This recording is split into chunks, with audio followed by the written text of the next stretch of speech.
Welcome to your English classes. Today we are going to discuss about how to analyze a simple sentence. See the very subtitle of the chapter. This is taken from the chapter sentence. This is nothing but the parts and composition of sentences that is given in your book. So basically when we speak about parts of sentences, a sentence is divided into two parts. One is subject, one is predicate. This is there in your syllabus to divide the subject and predicate of the sentences. But here we are going to discuss about it analytically. Further, if we see what is subject, subject is what the sentence is about. What the sentence is about, and predicate is it tells something about the subject. Predicate is that part of the sentence that tells about the subject. It is about what we are speaking of, and what we are speaking of the subject is the predicate part.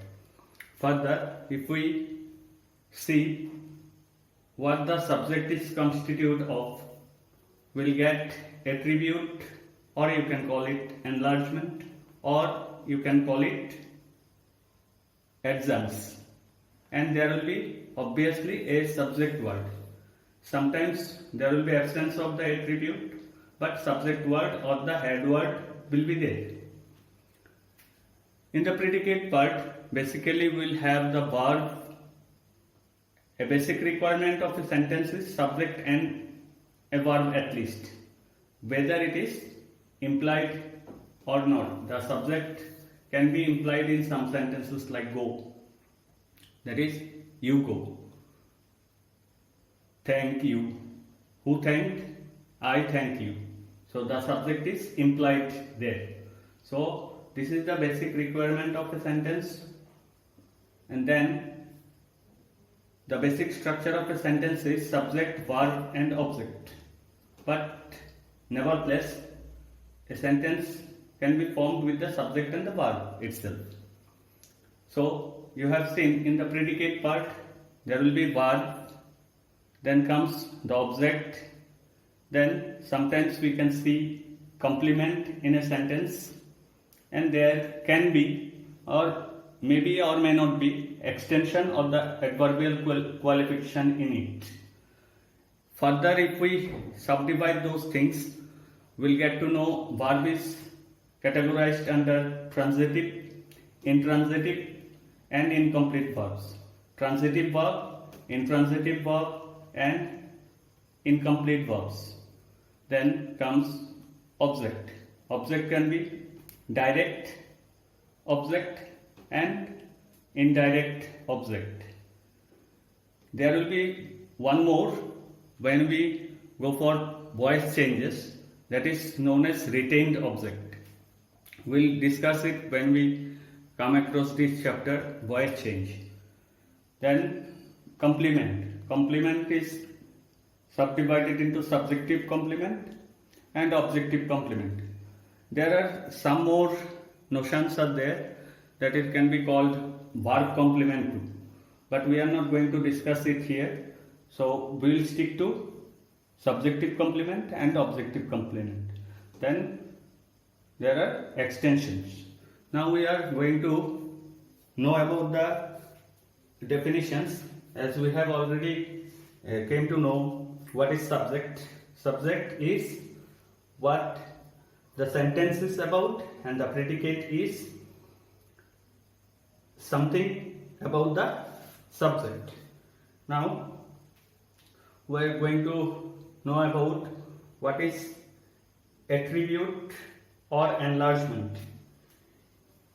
This is the complete subject. Here you can see the complete subject comprises of attribute and the subject word. Now we are about to know what is attribute.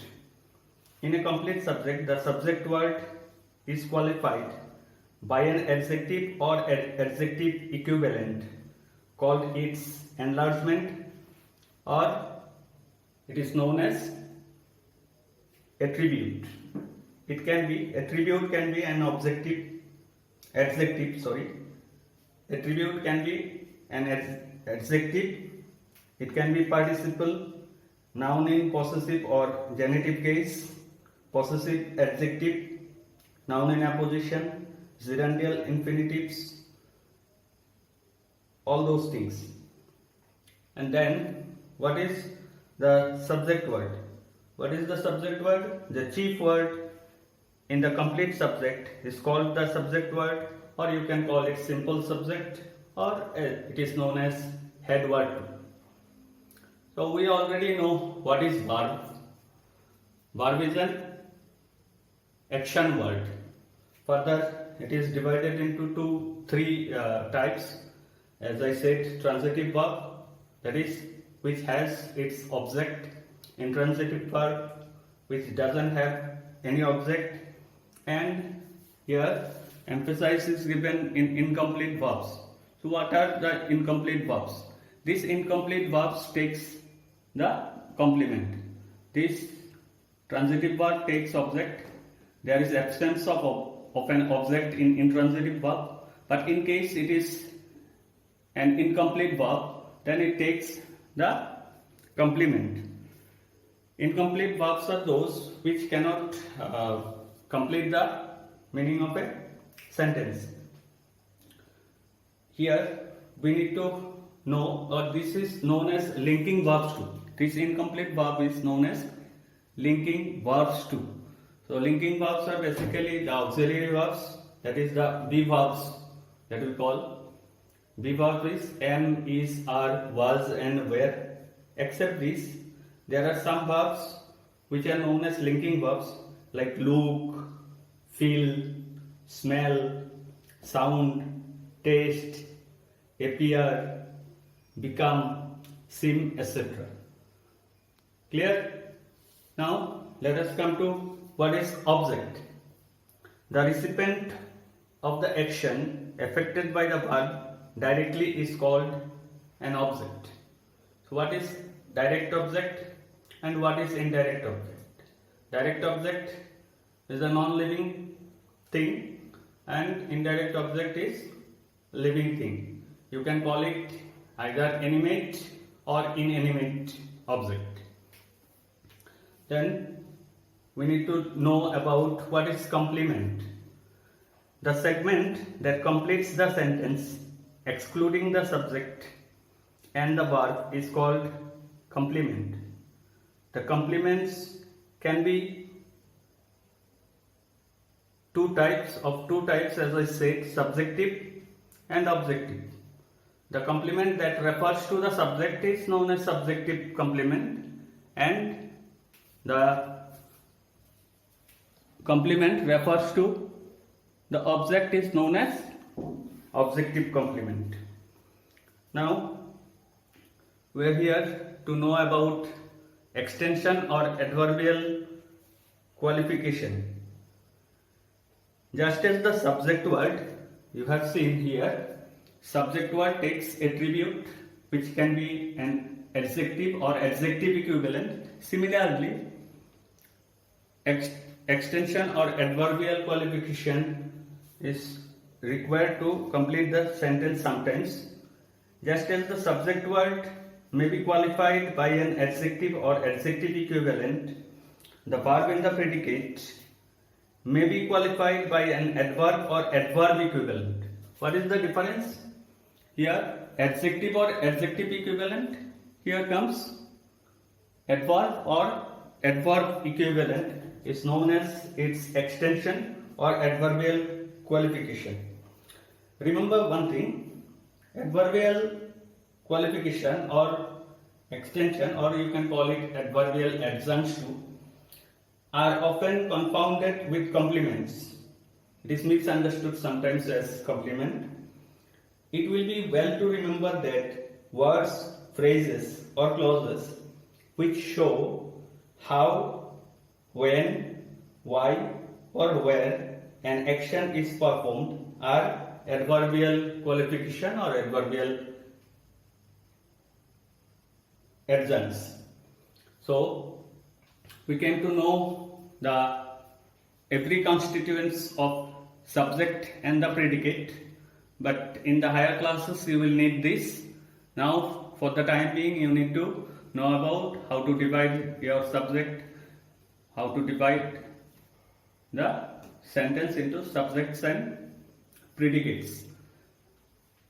Why did I explain all those things? Now you came to know about what are the constituents of subject. So it will be very easy for you to identify which part is the subject, which part is the predicate. It can be in reverse order too sometimes. So there we find it difficult to identify which is your subject. As I have already told you that in some sentences the subject may remain implied, especially in the imperative sentences. So there don't misconfuse yourself. Don't misunderstand, conceptualize the thing that subject is not there. You have to write the subject. Like for example, if I give you a sentence, go, you need to write go in the predicate part, and in the subject part you have to mention that you, within bracket you have to mention implied.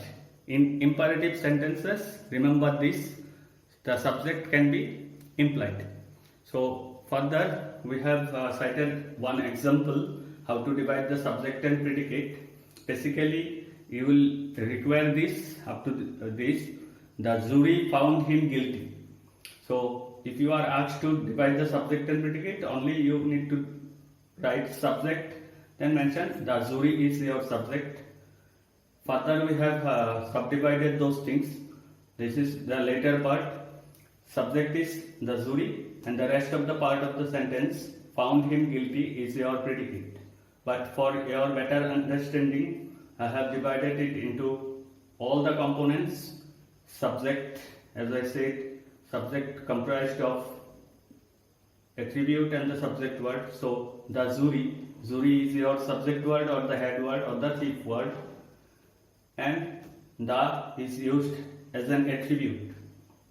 Now you have seen your verb found is your verb, then him is your object. Now an interesting fact is there, found is also like see, subject, verb and object.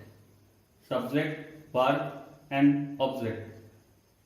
It must complete the meaning of the sentence. The jury found him. So it doesn't make any sense.